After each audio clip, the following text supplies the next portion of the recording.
taking some time with us today. I was just wondering, in your own words, what does Clyde Edwards-Helaire bring to the table that maybe other backs that you guys have on the team wouldn't, and just what is some of his unique traits? I like his short area quickness, his ability to make guys miss in short spaces. I like the fact that he makes the first guy miss either by just outright making him miss or by running through him. Probably the number one thing is I just like his disposition, his demeanor, his football mind. Very smart. Has been evident of what we've seen during the combine process and everything leading up to the draft. And he's not disappointed at all during the process with all the virtual meetings since then. Let's go to Adam Teicher. Go ahead, Adam. Hey, Dylan. Two-part question about Damian Williams. First of all, he's had some big moments for you guys, but not consistently over a long period of time. What tells you that he can still be that guy at this point of his career? And also, how did he take the news when he found out you guys were going to draft a running back in the first round? Well, I mean, one thing is I'm looking at Damian's past. I think since coming to the Chiefs, we got a whole lot out of him. He's able to show not only us but show anybody who looked at him previous that he's a higher end player. Consistency is something he wants to continue to work on. But I think when he shined, at a level that helped us get over the hump in a few games, and obviously helped us in winning the Super Bowl. As far as how he reacted to the drafting of Clyde, Damian is a competitor, so he's going to continue to do the things he needs to do and control what he can control, embracing guys and continue to move forward. What does he have to do to show you that consistency you talk about? Like what's the next step for him in doing that? Well, the one thing that was great, I know when we started our off-season program, Damian showed, great leadership, in the meetings, and the first thing he pointed out is the things he needs to do, just continue to be consistent. I think with it being his third year in the system, those are things that's going to happen. I think just listening to the way Damian spoke about himself and the things that we're doing and the things he's going to do to improve, I think just his maturation and his offense is going to be a big jump this year. Let's go to Nate Taylor. Go ahead, Nate. Hey, Deland. Thanks for doing this. Good to see you.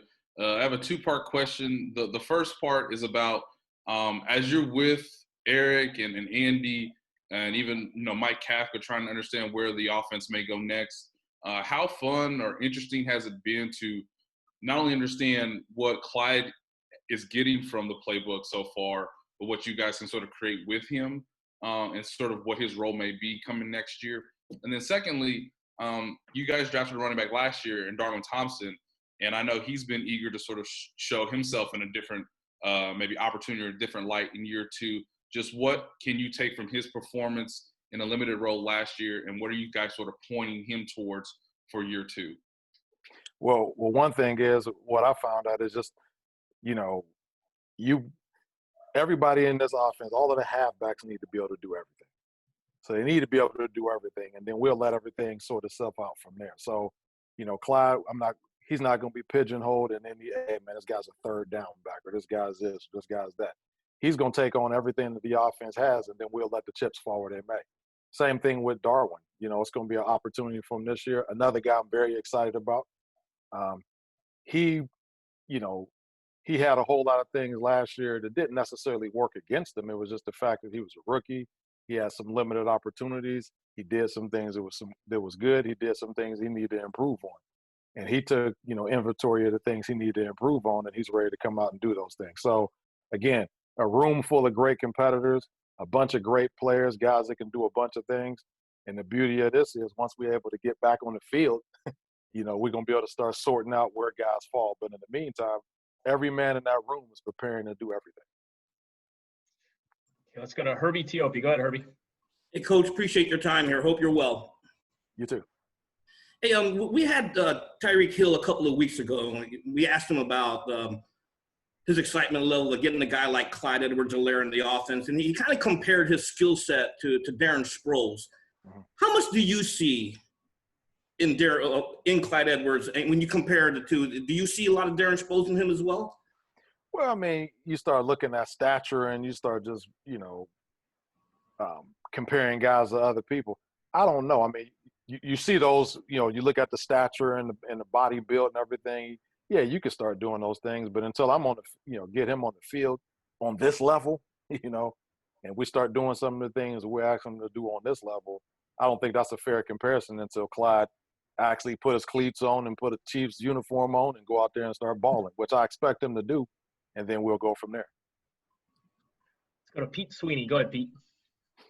So headed into training camp, I think what's natural for a lot of us to do is just look at these battles, and you look at your room with Damian and Clyde and DeAndre and Daryl, and we mentioned Darwin. You've been coaching since 2011. I just was curious as to just where this competition is going to stand entering a camp like this, and is the purpose here to find a definite starter, or do you think it'll be comfortable to roll with this thing by committee? Well, I don't know. I guess probably just like I said earlier, you want to get all these guys out there. You want to get going and see what we got. One thing we know is on, just looking at some guys' pass and the snapshots we got of guys, whether it be DeAndre at Washington, obviously with Durrell and Damian and Darwin with us, and then you look at where we drafted Clyde and what his body of work was in college. We got some high end players in our room. And I know what the guys that are returning, some guys that we feel comfortable with. But again, you always want to continue to enhance the room and create competition and just raise the level of the room. And I think that's what we have. How it all shakes down ultimately, we're going to let that thing play out on the football field. That's the beauty of our game. We get a chance to go out and let's see what's what. So, and the whole room knows that, man, and these guys looking forward to it, get along well, very competitive. However, very supportive also. And they know at the end of the day, what they do is going to speak to where their role is when the season gets started. So I'm looking forward to that. Let's go to Darren Smith. Go ahead, Darren. Hey, Coach Deland, thank you so much for your time. Would like to ask, obviously, look, you've gotten a chance to be around Coach Reed as well as Eric Bieniemy, and just by hearing, your last answer, you talk a lot like Eric Bieniemy. Obviously, with the expansion of the Rooney Rule that is put in place, would you like to see yourself have an opportunity as an offensive coordinator in the near future? Now that you have a Super Bowl title underneath your belt. Without a doubt, you get into this because you see yourself continuing to build, do the job that you're doing at a high level and put yourself in a position to continue to advance. So, yes, that's something, that I, coming to the NFL, that's what my thought was to begin with, come in, learn in the great circumstance, pick Coach EB's mind and Coach Reed's mind and just kind of see how the kingdom operates, which I've been very impressed, obviously, won a Super Bowl, just continue to advance myself while at the same time helping our overall cause towards winning, going back and winning another Super Bowl. So yes, make a long story short, that's what I'm in this for, so I wanted to continue to challenge myself and continue to put myself in the best situation to take my career to the next level. Let's go to BJ Kissel. Go ahead, BJ. All right, Coach, appreciate your time. And my question's a little bit different, not necessarily on the professional side, but more on the personal side. I think most people on the call probably saw the E60 documentary that you did a few years ago that won a sports Emmy. I'm just curious, how things have changed for you and the relationship that you have just with your family since that story has come out, now that we're a couple years removed from everybody kind of learning some personal stuff about you. Everything's been good. Nothing's, there's been status quo, just, spending time with the family, obviously not the last few months, but, just building on relationships. Obviously the one with my dad, I'd have had that for a long time. It's just like, easy with him. We kind of think the same and operate the same. Always, talk with him about football, and everything like that. And then obviously, with my mom, just continuing to advance that relationship. And man, it's been all good. Really what my sons, building relationships with them, that's been the thing that I've really been pushing for, because, with them making these connections, with them being older, you still want them to have that connection. So everything's been good. It's been real good. BG, I think you had a follow-up there. You want to go ahead and unmute yourself?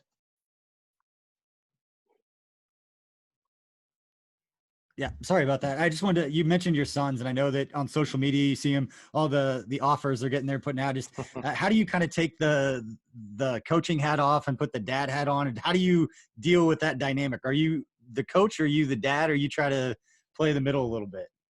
Well, I play the middle, and the thing is, I mean, and I don't want to sound like that typical guy. I mean, when they told me years and years ago that they wanted to play this game, I told them, if you're going to play it, you're going to play it at a high level, and that's just what the expectation is in this house.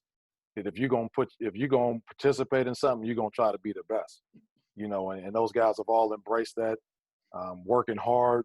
I mean, my 16-year-old, he's 17-year-old guy, I'm sorry. He just came back from working out and, talking with coaches, and these guys just embracing the whole process, and we sit up and watch tape. We watched some Chiefs tape last night. Guys want to sit up and look at individual and different things. So they always doing things to make themselves better. I tell them every day, what are you doing to make yourself better?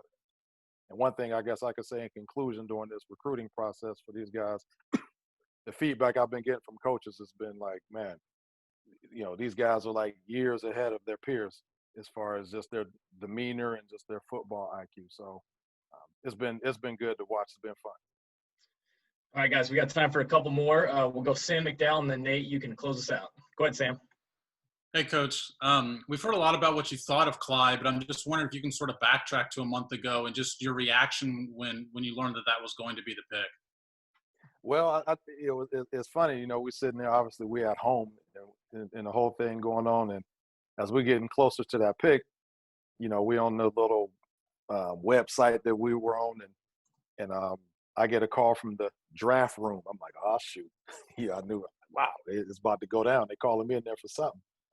So, obviously went in there and was excited to hear about Clyde. And I just couldn't stop smiling, because, I've been aware of him, obviously formed a relationship with him, during this whole process and kind of was even saying to him, not knowing what we're going to do, but was even saying to him, hey, man, we really want you. And I ain't got no control over it, but I'm just was wishful thinking, but just excited to have him, and talk with him every day. And he's somebody who wants information. He wants to be great. I quiz him. I know this virtual circumstance is like starting to wear on guys a little bit. They're ready to go out and do something, so you got to try to keep it as active and engaging as possible, but he's been doing great. Okay, Nate, you want to close us out? Yep. Yeah, thanks again. Deland, you mentioned earlier the idea that you want the running back, and particularly in this offense, the running back does kind of do everything, which I know is much different than like a lot of other NFL systems.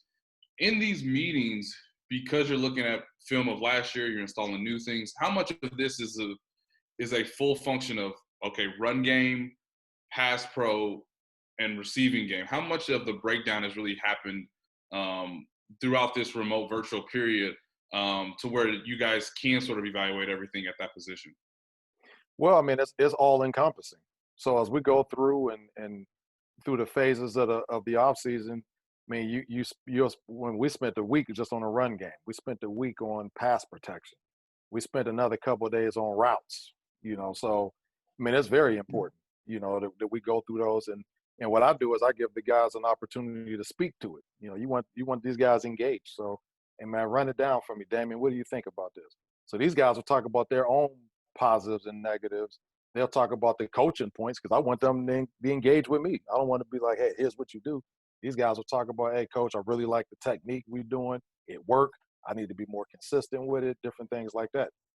So, I mean, it's something where you want the guys engaged, but at the same time, we're building, a rapport in that room and building a trust level in that room to say, we want to be, highly successful when we get out there on the field. But so we've been looking at it all. Everything has been blended in there. And obviously with Clyde coming in there, I had to go back and redo that for him. That's the biggest thing right now for him is we're not, all of them, but with him on the field, learning some of the drills and some of the things we're doing, especially as it relates to pass protection. Coach, we appreciate you joining us today. Hopefully we get to see you soon. Yeah, I'm hoping so. Hope everybody stays safe and let's get this thing back going here soon.